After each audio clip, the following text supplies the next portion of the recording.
चित्तौड़ दशक में आज समाचार में पुनः आप सभी का स्वागत है। नजर डालते हैं आज के समाचार की ओर। देशवासियों के लिए शुक्रवार को एक राहत भरी खबर आई, जबकि केंद्र सरकार की ओर से दो टूक शब्दों में स्पष्ट तौर पर यह जानकारी दे दी गई कि अमेरिका, इजराइल और ईरान में जो युद्ध के हालात है, जिसके कारण कई तरह की खबरें विभिन्न चैनल द्वारा परोसी जा रही है, सोशल मीडिया पर कई तरह की खबरें चलाई जा रही है इस युद्ध को लेकर। लेकिन केंद्र सरकार ने स्पष्ट कर दिया है कि इसको लेकर भारत में किसी भी तरह का लॉकडाउन नहीं लगाया जाएगा। जबकि लॉकडाउन को लेकर लोग कई तरह की अफवाहें उड़ा रहे थे, कई यूट्यूबर तरह तरह की खबरें इसको लेकर चला रहे थे। चैनल वाले भी बढ़ चढ़कर इसके बारे में बता रहे थे कि 6 वर्ष पहले जो कोरोना में स्थिति हुई थी वह स्थिति पुनः हो सकती है। लेकिन केंद्र सरकार ने स्पष्ट कर दिया है कि लॉकडाउन नहीं लगाया जाएगा।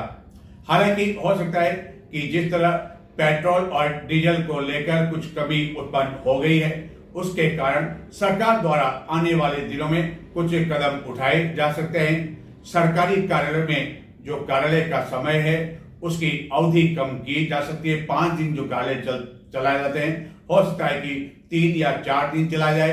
इसी तरह के कुछ कदम उठाए जा सकते हैं, लेकिन लॉकडाउन नहीं लगाया जाएगा।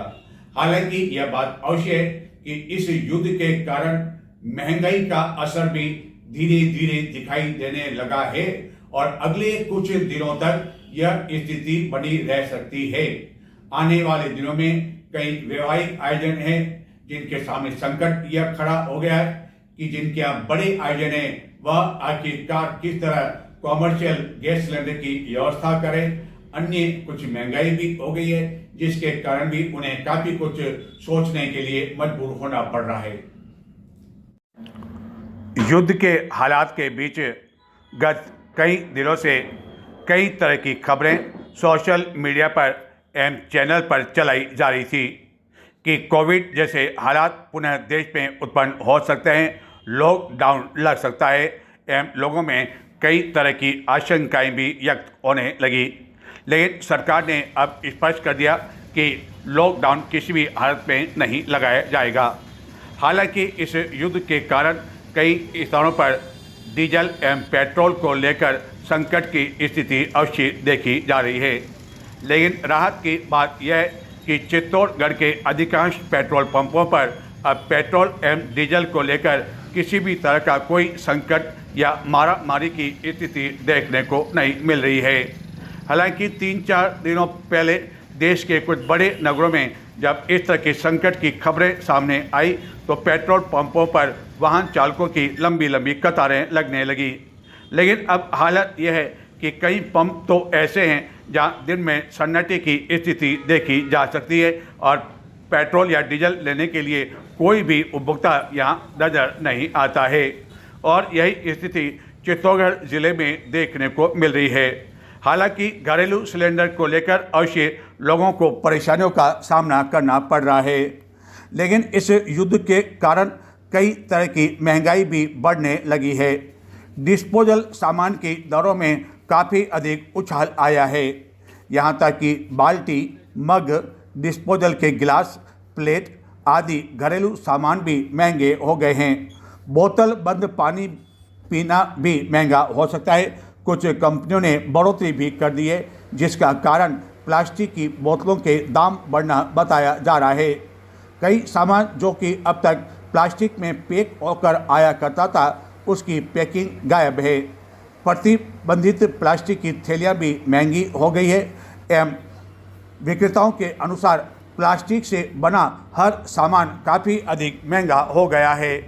इस महंगाई के कारण जिनके यहाँ वैवाहिक आयोजन हैं उन्हें काफ़ी अधिक परेशानियाँ उठानी पड़ सकती है और वह अवश्य इन दिनों चिंतित है, क्योंकि कई तरह का डिस्पोजल सामान का उपयोग भी शादी पार्टियों एवं अन्य आयोजन के दौरान किया जाता है। कई होटल संचालकों द्वारा डिस्पोजल सामान में होम डिलीवरी भी की जाती है, जिन्होंने कई तरह का सामान महंगा कर दिया, जिनका कहना है कि डिस्पोजल सामान काफ़ी अधिक महंगा हो गया है, जिसके कारण अब कई लोग होटलों एवं अन्य रेस्टोरेंट से जो खाने का सामान मंगवाया करता था, उन्होंने भी अब इस बारे में सोचना बंद कर दिया है कि आखिरकार इतनी महंगाई में वह सामान मंगवाएं तो कैसे मंगवाएं। यहाँ तक कि इस युद्ध के कारण दाने से बनने वाले यानी प्लास्टिक के जो दाने होते हैं, उससे जो आइटम बनते हैं, उसके हर तरह के सामान न केवल महंगे हो रहे हैं बल्कि उसकी कमी भी देखी जाने लगी है। प्लास्टिक की टंकियों का भी यही हाल है, जिसको लेकर भी इन दिनों संकट देखा जाने लगा है और इसके दाम भी महंगे हो गए हैं। जहां ये टंकियां बनती है वहां कमर्शियल गैस सिलेंडर का उपयोग किया जाता था, लेकिन चित्तौड़गढ़ के विक्रेताओं के अनुसार सिलेंडर की कमी के कारण कई फैक्ट्रियां बंद हो गई है। रामनवमी के अवसर पर चित्तौड़गढ़ जिले के गंगरार कस्बे में शुक्रवार को एक शोभा यात्रा निकाली गई, जिसमें अखाड़ा प्रदर्शन भी किया गया। यह शोभा यात्रा गंगरार के मुख्य मार्गों से होकर गुजरी। हालांकि चित्तौड़गढ़ के अधिकांश शक्तिपीठों पर नवमी का आयोजन गुरुवार को किया गया, लेकिन कुछ स्थानों पर शुक्रवार को भी नवमी पर विभिन्न कार्यक्रम आयोजित किए गए। चित्तौड़गढ़ जिले के गंगरार कस्बे में रामनवमी के अवसर पर शोभा यात्रा का आयोजन किया गया। यह शोभा यात्रा गंगरार के मुख्य मार्गों से होकर गुजरी। इस दौरान बीच मार्ग में कई पहलवान अखाड़ा प्रदर्शन करते हुए चल रहे थे, जबकि कई लोगों ने अपने हाथों में पताकाएं ले रखी थी और वह पूरे जोश और उत्साह के साथ बीच मार्ग में इन पताकाओं एवं ध्वज को लहराते हुए चल रहे थे। शोभा यात्रा का बीच मार्ग में जगह जगह विभिन्न संगठनों द्वारा फूलों की बारिश कर स्वागत किया गया। ढोल नगाड़ों की गूंज पर कई जने बीच मार्ग पर जहां अखाड़ा का प्रदर्शन कर रहे थे, वही हैरत अंगेज करतब दिखाकर सभी का ध्यान अपनी ओर आकर्षित करने में लगे हुए थे। इस अवसर पर मुख्य मार्गों पर आकर्षक सजावट भी की गई। इसी तरह रामनवमी के अवसर पर चित्तौड़गढ़ जिले में अन्य कई स्थानों पर भी कई कार्यक्रम आयोजित कर भगवान श्री राम को याद किया गया।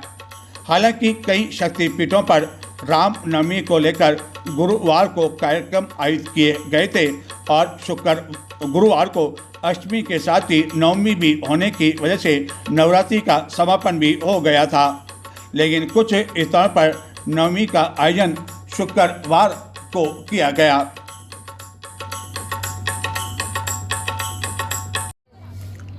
चित्तौड़ दुर्ग स्थित प्रसिद्ध एवं प्राचीन मंदिर कालिका माता मंदिर में शुक्रवार को भी कई भक्तों का आना जाना लगा रहा एवं जहां भक्तों की ओर से बड़े पैमाने पर साबूदानी खिचड़ी के रूप में प्रसाद का वितरण किया गया एवं कई भक्तों को यह प्रसाद दिया गया। नवरात्रि के दिनों में यहाँ विभिन्न कार्यक्रम आयोजित किए गए एवं अन्य कई भक्तों द्वारा भी इसी तरह प्रसादी का वितरण किया गया। चित्तौड़गढ़ जिले के पारसोली कस्बे में स्थित मोक्ष धाम में मधुमक्खियों ने शुक्रवार को पुनः हमला बोल दिया, जिसके कारण 2 जनों के अंतिम संस्कार में शामिल होने के लिए आए 8 दागी घायल हो गए। यह वही मोक्ष धाम है जहां की गत 18 मार्च को इसी तरह कुछ लोग आए थे, अंतिम संस्कार किया जा रहा था, लेकिन इसी मोक्ष धाम में मधुमक्खियों का एक विशाल छत्ता है। मधुमक्खियां उड़ जाने से अफरा तफरी हालात की स्थिति हो गई थी। कई लोग यहाँ एक नदी में कूद पड़े थे। 50 से अधिक लोग घायल हो गए थे। कई जनों को चित्तौड़गढ़ में भर्ती करवाना पड़ा था। एक बुजुर्ग की मौत भी हो गई थी। चित्तौड़गढ़ जिले के पारसोली स्थित मोक्ष धाम में शुक्रवार को पुनः मधुमक्खियों के हमले से अफरा तफरी मच गई। घटना में अंतिम संस्कार में शामिल होने आए 8 लोग घायल हो गए। पारसोली निवासी देवबाई पत्नी हीरालाल गुजर एवं सुखपुरा निवासी श्रीमती कमलीबाई रेगर के निधन के बाद दोनों का अंतिम संस्कार करने के लिए कई लोग मोक्षधाम पहुँचे। इसी दौरान अचानक यहाँ पेड़ों पर झुंड बनाकर मौजूद मधुमक्खियों ने हमला कर दिया, जिसके कारण मौके पर भगदड़ मच गई और लोग जान बचाकर इधर उधर भागने लगे। हालत ऐसे बन गए कि दोनों मृतक महिलाओं के शव मोक्ष धाम में ही रखे रह गए। घटना की सूचना मिलने पर प्रशासन द्वारा चिकित्सालय से पीपीई किट मंगवाकर कुछ लोगों को एम्बुलेंस के माध्यम से मोक्ष धाम भिजवाया गया, जहां पीपीई किट व हेलमेट पहनकर सुरक्षित तरीके से दोनों महिलाओं का अंतिम संस्कार करवाया गया। जबकि मधुमक्खियों के हमले से घायल हुए 8 लोगों का पारसोली सामुदायिक स्वास्थ्य केंद्र में उपचार किया गया। गत 18 मार्च को भी इसी स्थान पर मधुमक्खियों ने हमला कर दिया था, जिसमें 50 लोग घायल हो गए थे। एक बुजुर्ग की मौत हो गई थी। इस घटना के बाद मोक्ष धाम से मधुमक्खियों का छत्ता हटाने के लिए कुछ लोगों से संपर्क भी किया गया, लेकिन उन्होंने नवरात्रि के दौरान यह छत्ता हटाने से मना कर दिया और पुनः यह घटना शुक्रवार को हो गई। राजस्थान में अफीम का तौल का कार्य शनिवार से आरंभ होने जा रहा है। सबसे पहले तौल का यह काम प्रतापगढ़ में शुरू हो रहा है और उसके बाद 29 मार्च रविवार को चित्तौड़गढ़ में नारकोटिक्स विभाग जो प्रथम खंड है उसके अधीन जो काश्तकार है उनका तौल का काम होगा। लगभग 1 महीने तक तौल का यह काम चलेगा, जिसको लेकर चित्तौड़गढ़ में सभी आवश्यक तैयारियां जोर शोर से की जा रही है। नारकोटिक्स विभाग के सहायक नारकोटिक्स आयुक्त शुक्रवार को चित्तौड़गढ़ आए और तौल को लेकर अब तक की गई तैयारियों का जायजा लिया और संतोष व्यक्त किया। राजस्थान में 28 मार्च शनिवार से अफीम का तौल आरंभ होने जा रहा है। इसकी शुरुआत प्रतापगढ़ से होने जा रही है, जबकि 29 मार्च को चित्तौड़गढ़ में नारकोटिक्स विभाग के प्रथम खंड की अफीम का तौल का कार्य आरंभ हो जाएगा, जिसके बाद 2 अप्रैल से द्वितीय एवं तृतीय खंड का तौल चित्तौड़गढ़ में शुरू होगा, जिसको लेकर सभी तैयारियां की जा रही है।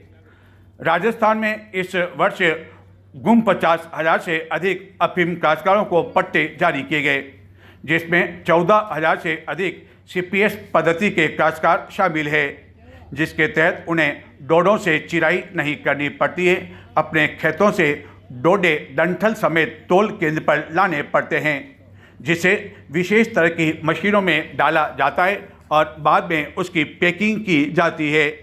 इस पैकिंग के लिए कई नई मशीनें भी नारकोटिक्स विभाग द्वारा इस वर्ष मंगाई गई है। गर्मी को देखते हुए चित्तौड़गढ़ एवं अन्य स्थान पर जहां की तौल का यह कार्य होगा, वहां पर पंखे और कूलर लगाए जा रहे हैं। मौसम विभाग की चेतावनी को देखते हुए पंडाल में कुछ स्थानों पर वाटरप्रूफ पंडाल भी लगाया जा रहा है, ताकि बारिश होने की स्थिति में तौल का कार्य प्रभावित न हो सके। राजस्थान में अफीम तौल का कार्य लगभग 1 महीने तक चलेगा, जिसके लिए कंटेनर यहां पहुंच चुके हैं।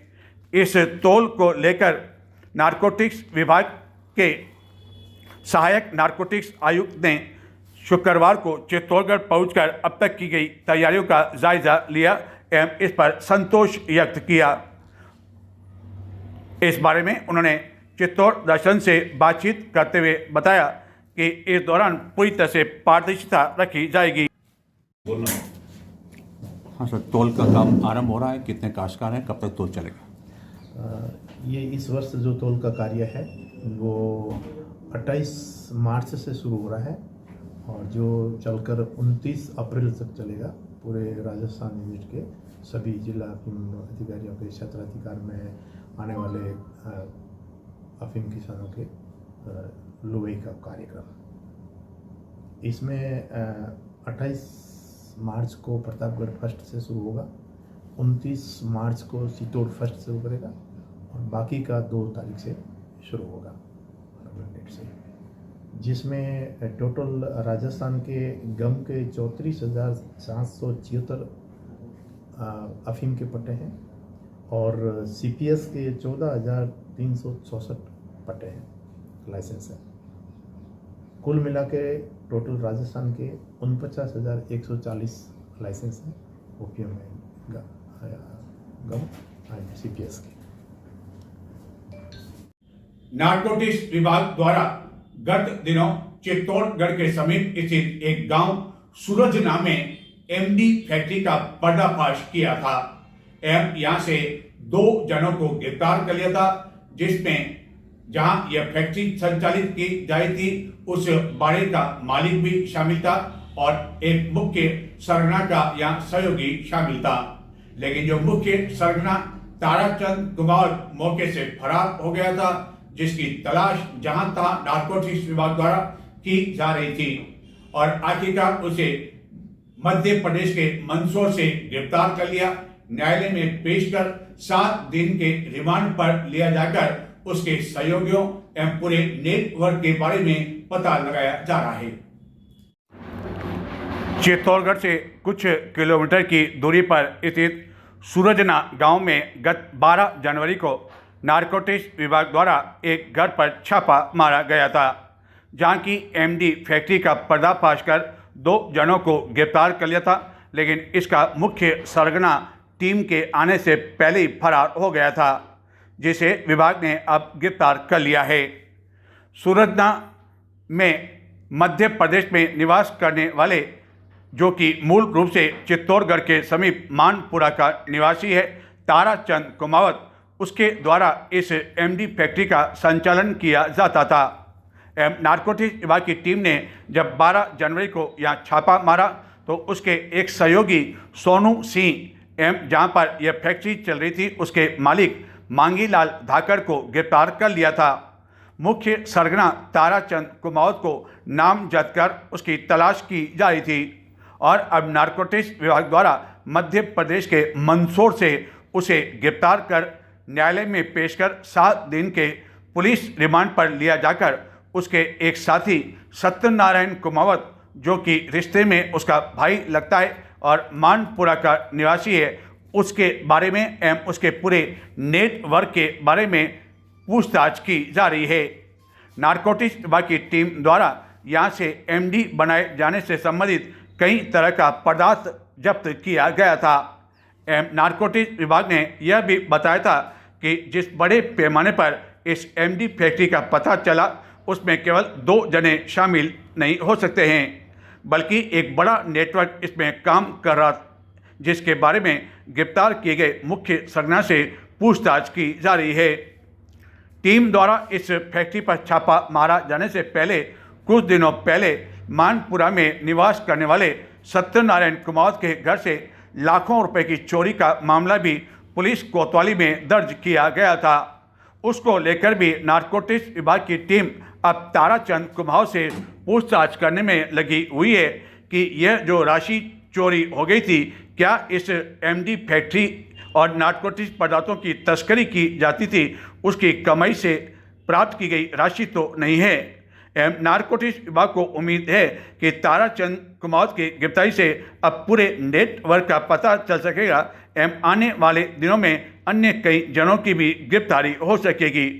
नारकोटिक्स विभाग ने जब यह छापा मारा था तो उस समय यह दावा किया था कि राजस्थान में अब तक की यह सबसे बड़ी एमडी फैक्ट्री है और जिस बाड़े में यह चल रही थी उस बाड़े को ताराचंद कुमावत ने ही किराए पर लिया था।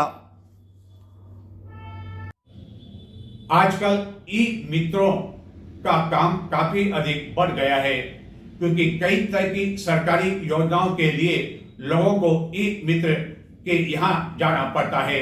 लेकिन ई मित्र संचालकों का कहना है कि उन्हें कई तरह की परेशानियां भी उठानी पड़ रही है और इन्हीं परेशानियों को लेकर चित्तौड़गढ़ के सांसद सीपी जोशी द्वारा शुक्रवार को संसद में इनका मुद्दा जोर शोर से उठाया गया एवं सदन का ध्यान आकर्षित किया गया।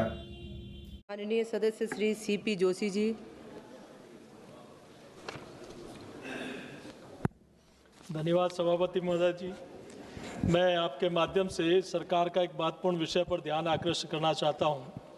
मेरे प्रदेश राजस्थान और सब जगह ई मित्र संचालकों की समस्याओं के संबंध में जो डिजिटल शासन और आम नागरिकों की सुविधा से जुड़ा हुआ है, ई मित्र सेवा केंद्र आज डिजिटल इंडिया के लक्ष्य को ज़मीनी स्तर तक पहुंचाने का एक प्रभावी माध्यम है, ग्रामीण और शहरी क्षेत्रों में लाखों नागरिकों को सरकारी योजनाओं, प्रमाण पत्रों, बिल भुगतान, पंजीकरण और अनेक ऑनलाइन सुविधाओं का लाभ इन्हीं केंद्रों के माध्यम से प्राप्त होता है। ई मित्र सरकार और आमजन के बीच एक महत्वपूर्ण सेतु के रूप में काम कर रहे हैं। सीमित संसाधनों के बावजूद वे निरंतर नागरिकों की डिजिटल सेवाओं को जोड़ने का कार्य कर रहे हैं। मैं कुछ व्यवहारिक समस्याएं जो इन संचालकों की है, उनका जो कमीशन है उसको बढ़ाया जाए और संचालकों को किराया, बिजली, इंटरनेट, मशीनों का रखरखाव, अन्य खर्च स्वयं वहन करना पड़ता है। इसलिए इनकी दरों का पुनर्निर्धारण हो तथा पोर्टल और विभागीय सर्वर डाउन होने के कारण कार्य बाधित होता है, जिससे आम नागरिकों को अनावश्यक परेशानी होती है। इसके लिए तकनीकी ढांचे को और मजबूत बनाने की आवश्यकता है। साथ ही आवेदक द्वारा दस्तावेजों में त्रुटियां होने के बावजूद जिम्मेदारी ई मित्र संचालकों पर आती है। इस संबंध में स्पष्ट दिशा निर्देश और संतुलित व्यवस्था बनाई जानी चाहिए। चौथा, भुगतान कर जाने के बावजूद सेवा पूरी नहीं होने की स्थिति में समयबद्ध रिफंड प्रणाली और प्रभावी शिकायत निवारण तंत्र भी आवश्यक है। अतः मैं आपके माध्यम से सरकार से आग्रह करता हूं कि ई मित्र सेवा केंद्रों को सुदृढ़ीकरण और संचालकों की समस्याओं के समाधान के लिए आवश्यक नीतिगत कदम उठाएं। बहुत बहुत धन्यवाद। गत कुछ समय से बच्चों के चुराए जाने की घटनाएं जोर शोर से सुनाई देती रही है। चित्तौड़गढ़ के सैंती क्षेत्र में इसी कारण गत दिनों एक महिला की जोरदार तरीके से पिटाई कर दी गई थी, लेकिन जांच पड़ताल के बाद पता चला कि यह महिला किसी भी बच्चे को चुराने के लिए नहीं आई थी।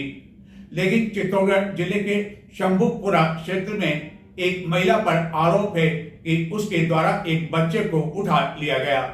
लोगों को जब इसकी जानकारी मिली तो इस महिला की जमकर धुनाई कर ली गई और उसके कब्जे से चित्तौड़गढ़ जिले के शंभुपुरा क्षेत्र में एक महिला पर आरोप है कि उसके द्वारा एक बच्चे को चुरा लिया गया। लोगों को इसकी जानकारी मिलने पर उन्होंने महिला की जमकर धुनाई कर दी और बाद में उस बच्चे को सही सलामत सुरक्षित छुड़वा लिया गया। घटना की जानकारी मिलने पर शंभुपुरा पुलिस भी मौके पर पहुंची एवं इस महिला को अपने साथ ले गई और उससे पूछताछ की गई। आज शंभुपुरा में मेन चौराहे के ऊपर एक महिला बिल्कुल जिसे कोई पहचानते नहीं है, वो शंभुपुरा में आई और ये चाचा जी है जो इनके साथ इनका पोता साथ में आज टेम्पो चलाते हैं, इनके साथ ये घूमने के लिए गया।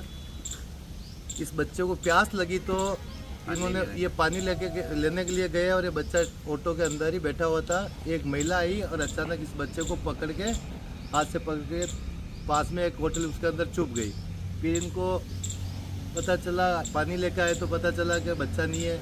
तो पास ही में बस स्टैंड पे एक महिला खड़ी थी, उसने देखा कि बच्चा तो एक लेडीज़ लेके गई है, इस होटल में घुसी है। तो उस होटल में गए अंकल तो इस बच्चे को उससे वापस ले रहे, तो वो इस बच्चे को इनको दे ही नहीं रही थी, जबकि इसके ये दादाजी है। वो महिला ज़बरदस्ती करीब पकड़ के बैठ के छुपा के यार बोले कि नहीं बच्चा तो मेरा है, जबकि उसके ये बच्चा कुछ भी नहीं लगता है। वो पता नहीं कौन महिला है, कहाँ की है। फिर इन्होंने आसपास में आवाज़ लगे तो हम सब लोग इकट्ठा होकर आए, इस बच्चे को बहुत मुश्किल से उस महिला से छुड़वाया। फिर शंभुपुरा पुलिस को सूचना दी, थाने से गाड़ी आई, उस औरत को बिठा के शंभुपुरा में थाने में सौंप दिया गया। और अंकल आप बताइए क्या घटना हुई? सुबह से बच्चा मेरे साथ में घूम रहा था। आज स्कूल की छुट्टी पड़ गई थी, इसमें ये क्या घूमता फिरता है, घर पे भी घूमता रहता है। तो इसकी माँ ने कहा तुम ले जाओ साथ में, कहीं दौड़ेगा नहीं, घूमेगा साथ में। तो फिर हम चित्तौड़ गए, सुबह से चित्तौड़ थे।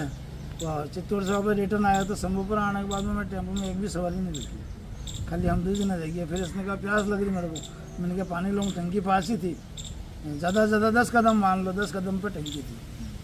तो वह पानी लेने गया और जब पानी लेते ही पाव भर आधा किलो की बोतल ही जो मेरे पास है पानी की, भरते ही वापस रिटर्न देखा तो बच्चा टेम्पो में आई नहीं। तो फिर मैं इधर उधर देखा तो मेरे को सिर्फ खाली वो औरत का पुट्ठा नजर आया, नहीं बच्चों को लेके जा रही। मैंने कहा ये औरत कौन है? अंदर जाके बच्चे को छोड़ा तो नहीं, ये तो बच्चा मेरा है। मैं कह रहा हूँ मेरा, वो कह रही मेरा है। अब वो होटल वाला कह रहा मैं किसको डिसाइड करूँ? मैं कहा तू तो डिसाइड नहीं करना, तो इस औरत के हाथ पकड़ते ही बच्चे को छुड़ाओ, नहीं तो मानना चाहिए। इतना जोर से दबा रखा। फिर दोनों जनों ने मिल के और उसको छुड़ाया और फिर मैं इसको लेके आया वहाँ। फिर पब्लिक चलो कोई बात नहीं। तो अब तो आपका बच्चा आपको मिल गया? हाँ मिल गया। क्या नाम बेटा आपका? और क्या नाम है? एक और नाम है तुम्हारा? अब किसी औरत के साथ जाएगा ऐसे? नहीं जाएगा ना, कोई बुलाए साथ में हैं? जाए तो है ना, घर पे ठीक है। रहना। चलो हाय कर दो उधर। ठीक है। नजर डालते हैं कुछ और समाचारों की ओर, लेकिन संक्षिप्त में देखते रहे चित्तौड़ दर्शन। चित्तौड़गढ़ ब्लॉक के समस्त राजकीय एवं निजी मान्य प्राप्त प्राथमिक एवं उच्च प्राथमिक विद्यालयों के प्रधानाध्यापकों की इस सत्र की 2 दिवसीय वाकपीट का उद्घाटन चित्तौड़गढ़ के विधायक चंद्रभान सिंह आकिया द्वारा किया गया। अपर जिला एवं सेशन न्यायाधीश एवं जिला विधिक सेवा प्राधिकरण सचिव सुनील कुमार गोयल द्वारा चंदेरा में स्थित सखी वन स्टॉप सेंटर का निरीक्षण किया गया एवं विभिन्न जानकारी उन्होंने प्राप्त की और संतोष व्यक्त किया। इस दौरान उन्होंने केस रजिस्टर एवं कई तरह के दस्तावेजों का अवलोकन भी किया। चित्तौड़गढ़ में जिला शिक्षा एवं प्रशिक्षण संस्थान डाइट के समसा द्वारा नवनिर्मित स्वामी विवेकानंद हॉल का लोकार्पण चित्तौड़गढ़ के विधायक चंद्रभान सिंह आकिया द्वारा किया गया। इस अवसर पर शिक्षा विभाग के कई अधिकारी, जनप्रतिनिधि आदि मौजूद थे।